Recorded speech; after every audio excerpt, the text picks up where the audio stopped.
Hello friends, welcome to my YouTube channel. तो इस video में मैं आपके लिए लाया हूँ कि किस तरह से आप पढ़ाई करेंगे, तो स्ट्रैटेजी क्या होगा, प्लान क्या होगा, किस तरह से पढ़ाई करने से आपका जॉब जल्दी हो सकेगा। तो यहाँ पे हम देखेंगे कि what should strategy and plan to achieve the goal. तो यहाँ पे मैं आपको मेरा पूरा 15 साल का एक्सपीरियंस बताऊँगा। मैंने कई एग्ज़ाम दिए हैं, बैंकिंग के, क्लर्क के, बैंकिंग पीओ क्लर्क, रेलवे, इस सब के। तो उसमें से मैंने कई मेन एग्जाम क्रैक किए हैं। तो 10-15 एग्जाम मैंने क्रैक किए हैं, मेन एग्जाम। तो उसी का एक्सपीरियंस बताऊंगा एंड उसी के एक्सपीरियंस से मैं आपको बताऊंगा कि मैंने प्रॉब्लम क्या हो रहा था, मैंने कौन सी स्ट्रैटेजी में पढ़ाई कर रहा था। तो बाकी ये स्ट्रैटेजी मैं काफ़ी बच्चों को भी हमेशा बताता रहता हूँ एंड मेरे कोई 3000 से ज़्यादा बच्चे ऑलरेडी क्वालिफाइड हो चुके हैं एग्ज़ाम में। तो उसका सारे एक्सपीरियंस में यहाँ पे आपको बताने वाला हूँ, पूरा स्ट्रैटेजी। तो ये स्ट्रैटेजी में आप जाएंगे तो पक्का आपको 100% जॉब गारंटी। इसमें मैं आपको पहले बताऊंगा कि बिना प्लान, बिना स्ट्रैटेजी के गोल का कोई मतलब नहीं होता है। कोई गोल फिक्स किए हैं तो पूरा प्रॉपर प्लान एंड स्ट्रैटेजी में चलना होगा। उसी के smart work and hard work, मतलब हार्ड वर्क नहीं करना है, बस उसे स्मार्टली हार्ड वर्क करना है। तो आज का जो एरा है यहाँ पे स्मार्ट चाहिए, तो बस हार्ड वर्क से नहीं बनेगा, hard work and smart work दोनों मिला के चलना है। तो पहले मैं आपको बताऊंगा कि पहले पढ़ाई कैसे करेंगे, फिर रिवीजन कैसे करेंगे, उसका स्ट्रैटेजी क्या होगा, पढ़ाई का स्ट्रैटेजी, रिवीजन का स्ट्रैटेजी, ऑनलाइन टेस्ट का स्ट्रैटेजी, ये सारे का स्ट्रैटेजी मैं आपको बताने वाला हूँ एक के बाद एक। ठीक है। तो पहला चीज होता है कि जब हम मैथमेटिक्स का चैप्टर शुरू कर रहे हैं पूरा नए से, तो बच्चों का क्या प्रॉब्लम होता है मैं वहां से बता रहा हूँ कि पहले एक चैप्टर हमने कंप्लीटली थरोली पढ़ लिए, उसके सारे कंसेप्ट ध्यान से समझ लिए। तो हर कंसेप्ट के ऊपर कुछ बेस्ड क्वेश्चन आपको करने होंगे, उसी कंसेप्ट के ऊपर कुछ क्वेश्चन आपको सॉल्व करने होंगे। अब ध्यान रहे, हमेशा इजी क्वेश्चन से स्टार्ट कीजिएगा, धीरे धीरे लेवल बढ़ाइए। 2-4 इजी क्वेश्चन कर लिए, भर से डायरेक्टली डिफिकल्ट क्वेश्चन पे मत जाइएगा। तो ऐसे क्या होता है कि क्वेश्चन नहीं बनता है तो डिफिकल्ट वाला आप सोचते हैं कि मैं मैथमेटिक्स में वीक हूँ, मेरे नहीं बनेगा, तो वहाँ पे कंफ्यूजन भी आपका बढ़ जाता है। तो ऐसे नहीं करना, हमेशा एक के बाद स्लोली, स्टेप बाय स्टेप, एक एक लेवल बढ़ा के क्वेश्चन सॉल्व करना है। तो धीरे धीरे आपको आराम से क्वेश्चन बनता जाएगा। अब डायरेक्टली डिफिकल्ट में जाएंगे तो मुश्किल होगा। ठीक है। एंड ये होता है कि मेन चीज बच्चे यहीं पे धोखा खा जाते हैं, क्या कर लेते हैं कि पहले आप परसेंटेज का चैप्टर ले लिए, उसमें से 10-12 क्वेश्चन किए हैं कि नहीं, वो रेशियो में चले गए, प्रॉफिट लॉस में चले गए। वैसे नहीं जाना है, एक चैप्टर को कंप्लीटली खत्म करना है, मतलब उसमें से एटलीस्ट 100 क्वेश्चन बुक्स में सॉल्व कीजिएगा।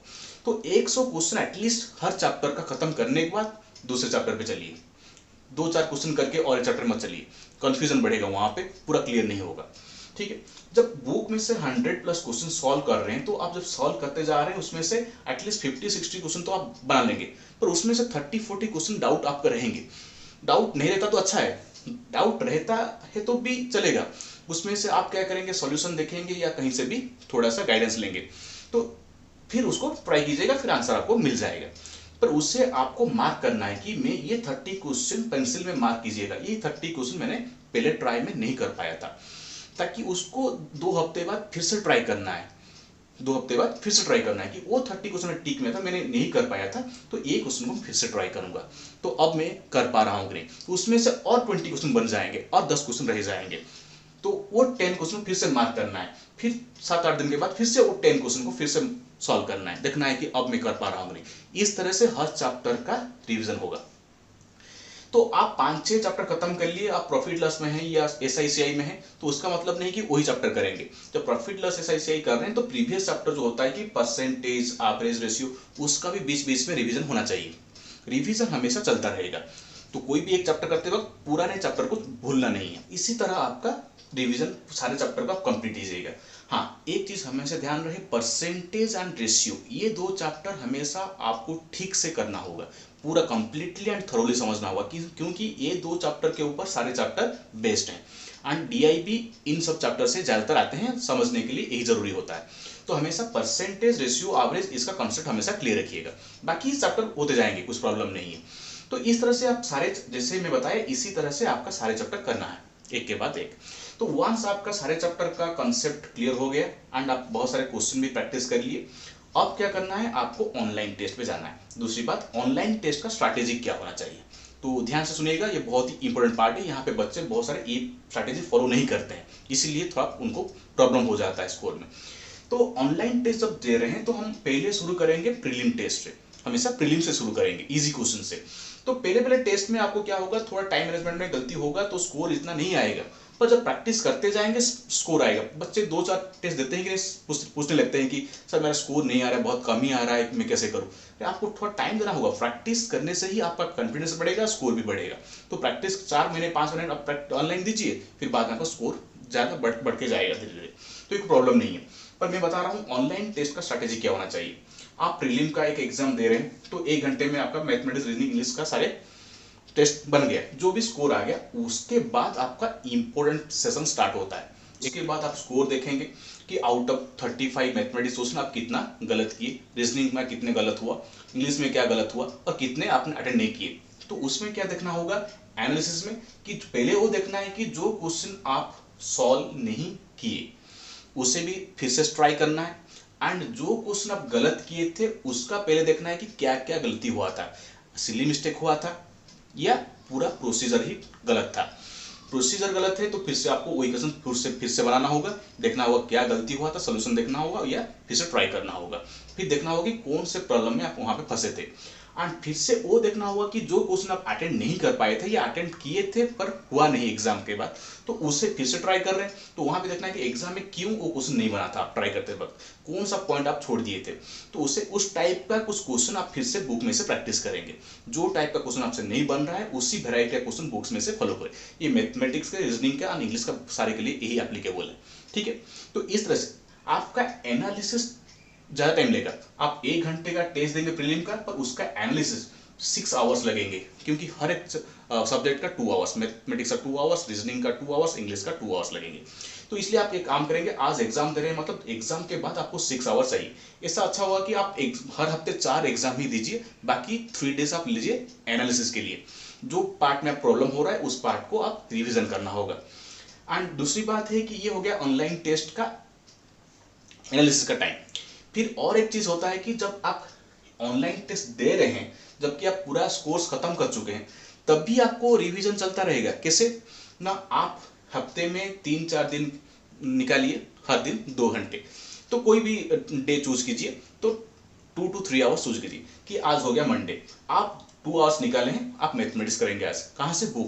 बुक में से या कोई डिफरेंट सोर्स में से एक चैप्टर पकड़ लीजिए कि मैं आज परसेंटेज का कुछ क्वेश्चन बनाऊंगा, नया क्वेश्चन हो या बुक्स का क्वेश्चन हो, जो डिफिकल्ट होता है या जो भी होता है, जो आपका डाउट होता है, उसी वैरायटी क्वेश्चन आप सॉल्व कीजिए।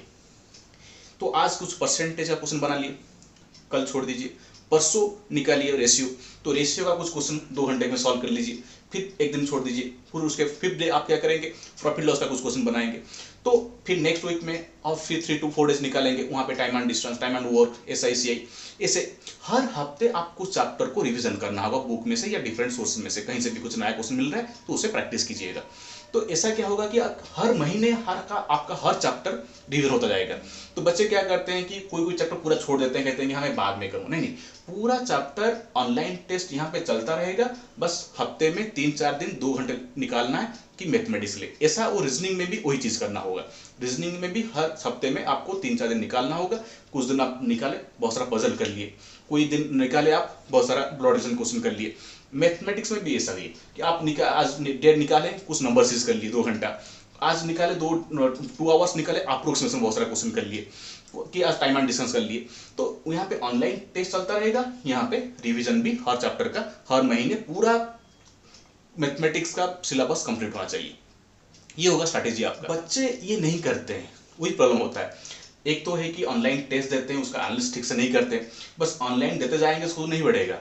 एनालिसिस करेंगे तो ही स्कोर बढ़ेगा, उसके साथ रिवीजन भी होना चाहिए। जो पार्ट में आप वीक है उसी पार्ट का बहुत सारा क्वेश्चन सॉल्व करना है, मैथमेटिक्स का, रीजनिंग का, इंग्लिश का भी, वो चलता रहेगा। ऑनलाइन टेस्ट एंड रिवीजन दोनों एक साथ चलते रहेंगे।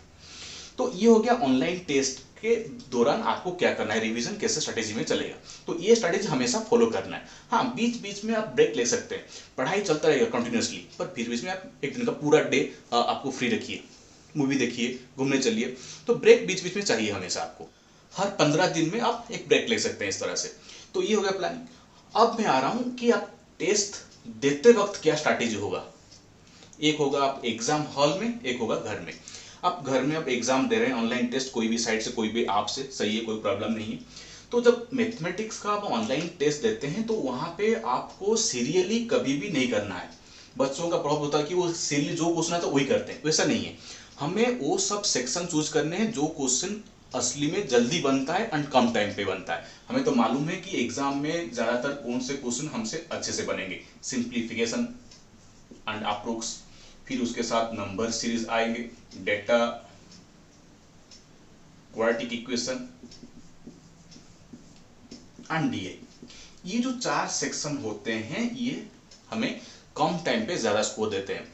तो आपका आगे तो आरआरबी एग्जाम आ रहा है या कोई भी एसबीआई क्लर्क, तो इस तरह का ही रहता है। तो सिंप्लीफिकेशन आपको 10 से 15 क्वेश्चन मिलेंगे आरआरबी में, नंबर सीरीज का 5, क्वाड्रेटिक इक्वेशन का 5, डीआई का 10। तो यहाँ पे देखेंगे तो हमें यहाँ पे 30 क्वेश्चन मिल जा रहे हैं। तो टारगेट ये रहना चाहिए कि आरआरबी में क्वेश्चन बहुत इजी होते हैं क्लरिकल में, तो हम सोचना चाहिए 15 to 20 मिनट्स में हमें ये 30 क्वेश्चन बनना होगा। तो पीओ में क्या होता है, स्कोर कम जाता है, तो वहां पे आउट ऑफ 40 हमें 30 करना है, तो वहां पे पहले इसमें से कुछ भी जो भी होगा 20 मिनट्स में हो जाने से भी सही है, कोई प्रॉब्लम नहीं। हो गया आपका स्ट्रैटेजी की एग्जाम के दौरान ये सब क्वेश्चन आपको निकाल के पहले करना है। तो दूसरा क्वेश्चन है कि हमें तो ऑनलाइन टेस्ट में ये सारे क्वेश्चन दिखेंगे नहीं कहाँ पे हैं, तो कैसे वहां पे ढूंढेंगे। बहुत आसान सा तरीका है, आप पहले नंबर 1 पे चलिए। नंबर 1 पे इसी में से कोई भी सिंप्लीफिकेशन हो गया, नंबर सीरीज हो गया, इक्वेशन हो गया, डीआई कुछ भी है तो कर लीजिए। वार्ड प्रॉब्लम आ रहा है तो उसे बाद में करना है, वार्ड प्रॉब्लम फर्स्ट नहीं करना है। तो एक में आपका लग गया कि वार्ड प्रॉब्लम आ गया एक नंबर 1 पे, तो एक काम कीजिए 5 क्वेश्चन छोड़ दीजिए, 5 क्वेश्चन स्किप, डायरेक्टली 6 क्वेश्चन पे क्लिक कीजिएगा।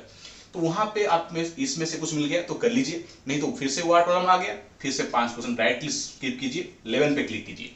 तो आप ऐसे क्लिक करते जाएंगे 5 छोड़ के, तो आपको कहां पे कौन सा क्वेश्चन मिल जाएगा आराम से, तो ढूंढने की कोई प्रॉब्लम नहीं होगा आपको। तो इस तरह से आप 11, 16, 21, 26, 31, 36 पे क्लिक करेंगे तो आपको मालूम चल जाएगा कि कहाँ पे इक्वेशन है, कहाँ पे सीरीज है, कहाँ पे क्वाड्रेटिक इक्वेशन है, कहाँ पे डीआई है, कुछ प्रॉब्लम नहीं होगा। ठीक है, तो हमेशा ध्यान रखना सीरियली नहीं करना है, ये सब चूज करना है कहाँ पे कैसे ढूंढेंगे, मैं यहाँ बता दिया, तो आराम से आपको मिल जाएगा। एंड ये सब ठीक से करना है। एंड ये सब क्वेश्चन कैसे जल्दी बनेंगे इसके लिए मैं अलग वीडियो रखा हूँ। अभी मैं स्ट्रैटेजी बता रहा हूँ कि पहले एग्जाम में कौन सा पार्ट जल्दी करना चाहिए। जैसे रीजनिंग में क्या होता है कि पजल को छोड़ के बाकी सब पार्ट पहले करना होता है, पजल लास्ट में करना होता है। तो यहाँ पे भी मैथमेटिक्स में एक स्ट्रैटेजी बनाना होगा आपको, इसमें फिक्स रहना होगा, इसमें उधर उधर नहीं होना है। ठीक है, तो ये हो गया ऑनलाइन टेस्ट के बीचों में आपको हमेशा ढूंढ के अपना स्ट्रॉन्ग पार्ट, स्ट्रेंथ पार्ट को निकालना है, उसे ही पहले करना है क्योंकि वो ज्यादा स्कोर देगा आपको। ठीक, तो ये हो गया आपका ऑनलाइन टेस्ट का स्ट्रैटेजी। अभी ये बात मैं बता दूं कि आप जब एग्जाम के लिए प्रिपेयर हो रहे हैं तो पहला एग्जाम जो होता है वो पहले एग्जाम क्रैक हो सकता है या नहीं हो सकता है।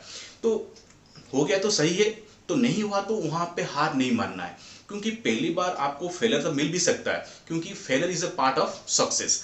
तो सक्सेस में जा रहे हैं तो बीच बीच में फेलियर भी आ सकता है, तो उससे भी टैकल करना ही होगा। तो बच्चे फ्रस्ट्रेट होते हैं, 2-3 बार जब क्रैक नहीं कर पाते हैं तो वहां पे फ्रस्ट्रेट होते हैं। तो उसके बारे में मैं एग्जांपल यहाँ पे दे रहा हूँ। देखिए, कोई बच्चा ट्राई करता जा रहा है तो फिर बहुत नजदीक होता है कि वहां से वो गिव अप कर लेता है, छोड़ देता है, तो वहां पे वो सक्सेस नहीं मिलता है। जो ट्राई करता रहता है उसे लास्ट में सक्सेस मिलता है। तो आप 2-3 बार नहीं लगा तो फिर भी आप ट्राई करते रहना है। तो आपका ठीक वे में इस स्ट्रैटेजी में पढ़ेंगे, ठीक वे में पढ़ेंगे तो कोई प्रॉब्लम नहीं होगा, आप जरूर क्रैक करेंगे आराम से एग्जाम। पर बच्चे क्या अगर थोड़ा सा इधर उधर हो जाते हैं, ठीक से प्लानिंग में नहीं पढ़ते हैं, तो आपका थोड़ा स्कोर कम ही हो जाता है। तो हार नहीं मानना है, 1 बार 2 बार आपको क्लिक नहीं हुआ एग्जाम तो फिर डट के रहना होता है। तो जब जैसे भी हमें लेना है, 2 बार में हो या तो 3 बार में हो, जब लगेगा ना आपका लेवल जब आ जाएगा ना, ठीक से पूरा स्पीड आ जाएगा आपको, तो एक बार साथ आपको 5-6 एग्जाम लगेंगे। तो 1-2 बार में ट्राई में आपका जब नहीं लगा तो वहां पे फ्रस्ट्रेटेड नहीं होना है, तो वहां पे डटे रहना है और प्रैक्टिस करना है और स्पीड बढ़ाना है। एग्जाम हो या ना हो, आप हमेशा टेस्ट देते रहिएगा एंड उसके साथ एनालिसिस करते रहिएगा। जितना प्रैक्टिस करेंगे आपका स्पीड उतना बढ़ेगा। तो प्रैक्टिस से ही आप परफेक्ट बनेंगे। तो एक साथ आपका लेवल आ गया तो एक साथ आप 5-6 जब क्लिक करेंगे, तो 2-3 ट्राई में नहीं हुआ है, फिर एक जब ट्रैक होगा ना, एक साथ 5-6 जब लगेंगे। तो जब आपको फ्रस्ट्रेटेड लगता है तो आप जो जब मिला है, जो फ्रेंड्स होते हैं या सीनियर होते हैं, उनसे बात कीजिएगा फोन पे कि आपका जो जॉब हुआ था कैसे हुआ था, आप कितने बार क्रैक नहीं कर पाए थे, वो बताएंगे कि मैं पहले ट्राई में नहीं हुआ था, दूसरी ट्राई नहीं हुआ था, मैंने फिर से ट्राई किया, फिर मुझे लगा। तो आपको वहाँ पे मोटिवेशन मिलेगा, इंस्पिरेशन मिलेगा, तो आप फ्रस्ट्रेट का थोड़ा कमी होगा। तो ये बात जरूर कीजिएगा, जहाँ पे आप थोड़ा फ्रस्ट्रेट हो रहे हैं तो आप बात कीजिएगा। किससे बात करें? जो जॉब में गए हैं, जिसको सिलेक्ट हुए हैं, तो उनसे बात कीजिए। वो बताएंगे कि वैसे फेलर वहाँ पे भी आता था, वो फिर भी क्रैक किए, तो वहाँ से आपको मोटिवेशन मिलेगा। तो ये रहा पूरा स्ट्रैटेजी आपका एग्जाम के लिए, मैं पूरा शुरू से बताया। तो इस स्ट्रैटेजी में जाएंगे तो आपको 100% जॉब मिलेगा। ठीक है, थैंक यू।